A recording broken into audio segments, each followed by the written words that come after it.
Taste the Daily. Krishnagiri மாவட்டம் ஊத்தங்கரை அருகே சாமல்பட்டியில் இஸ்லாமியர்களின் மயானத்திற்கு செல்ல பேவர் பிளாக் சாலை அமைக்கும் பணிகளை அதிமுக சட்டமன்ற உறுப்பினர் டி.எம். தமிழ்ச்செல்வம் துவக்கி வைத்தார்.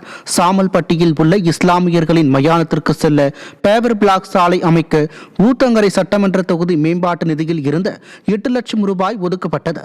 இதையடுத்து அதிமுக சட்டமன்ற உறுப்பினர் டி.எம். தமிழ்ச்செல்வம் இஸ்லாம் முறைப்படி துவா செய்து சாலை அமைக்கும் பணிகளை துவக்கி வைத்தார். இதைத் தொடர்ந்து கொடமாண்டப்பட்டி ஊராட்சி முருக்கம்பட்டி கிராமத்தில் 6,80,000 ரூபாய் மதிப்பில் சிமெண்ட் சாலை அமைக்கும் பணியையும் சட்டமன்ற உறுப்பினர் துவக்கி வைத்தார்.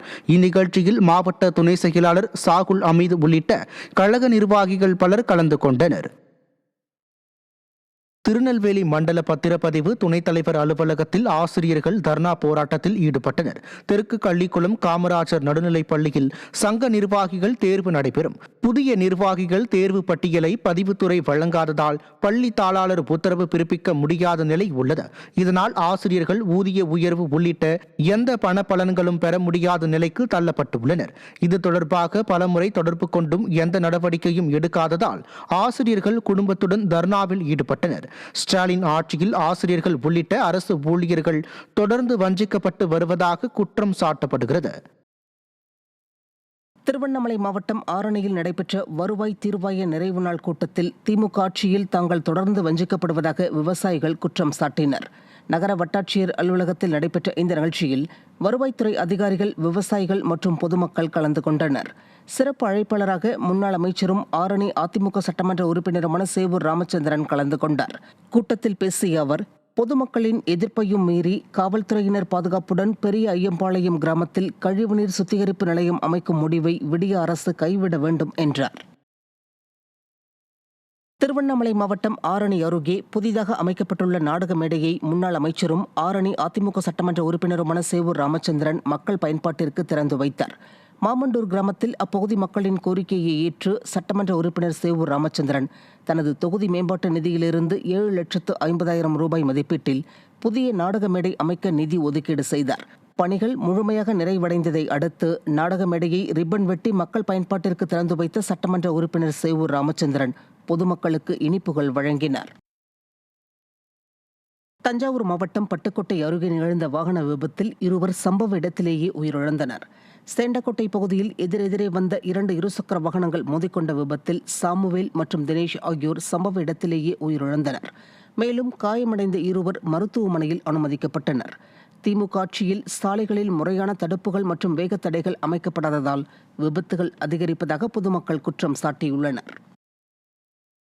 மதுரை மாவட்டத்தில் 4 வழிச்சாலையில் தோண்டப்பட்ட பள்ளத்தை 1 மாதமாக மூடாததால் விபத்து ஏற்படுவதாக கூறி மக்கள் சாலை மறியலில் ஈடுபட்டதால் பரபரப்பு ஏற்பட்டது. திருமங்கலம் திண்டுக்கல் 4 வழிச்சாலையில் குதிரைச்சாரிக்குளம் கிராமத்திற்கு செல்ல திருமங்கலம் பகுதியிலிருந்து 4 வழி சாலையை கடந்து செல்ல வேண்டும். இதனால் அடிக்கடி விபத்து ஏற்படுவதாக மக்கள் கூறி வந்த நிலையில் அந்த பகுதியில் சாலையை சீரமைப்பதாக கூறி 1/2 அடி ஆழத்திற்கு தோண்டப்பட்ட பள்ளம் 1 மாதமாகியும் சீரமைக்கப்படவில்லை. இதனால் வெள்ளிக்கிழமையன்று நேரிட்ட விபத்தில் 2 பேர் பலத்த காயமடைந்ததால் ஆத்திரமுற்ற கிராம மக்கள் திடீரென மறியலில் ஈடுபட்டனர். இதனால் 4 வழிச்சாலையில் போக்குவரத்து பாதிக்கப்பட்டது. தென்காசியில் மழையுடன் கூடிய பலத்த காற்று காரணமாக மின்கம்பம் சேதமடைந்து சாலையில் விழுந்ததால் மின்வெட்டு ஏற்பட்டு பொதுமக்கள் அவதியடைந்தனர்.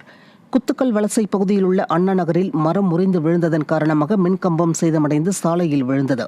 இதன் காரணமாக மின்வெட்டு ஏற்பட்டு மக்கள் இன்னலுக்கு ஆளாகினர். மின்கம்பங்களுக்கு இடையூறாக உள்ள மரங்களை விடிய அரசின் மின்வாரியத்துறை அகற்றாமல் அலட்சியம் காட்டியதால் மக்கள் பாதிக்கப்பட்டுள்ளதாக வேதனை தெரிவித்தனர். தூத்துக்குடி மாவட்டம் ஸ்ரீவைகுண்டம் அருகே சாலையோரத்தில் ஆபத்தான முறையில் அமைந்துள்ள கிணற்றுக்கு தடுப்பு சுவர் கூட அமைக்கவில்லை என குற்றம் சாட்டப்பட்டுள்ளது. திருப்பணி செட்டிக்குளம் அருகே சாலையோரத்தில் 20 அடி ஆழமுள்ள கிணறு ஆபத்தான முறையில் அமைந்துள்ளது.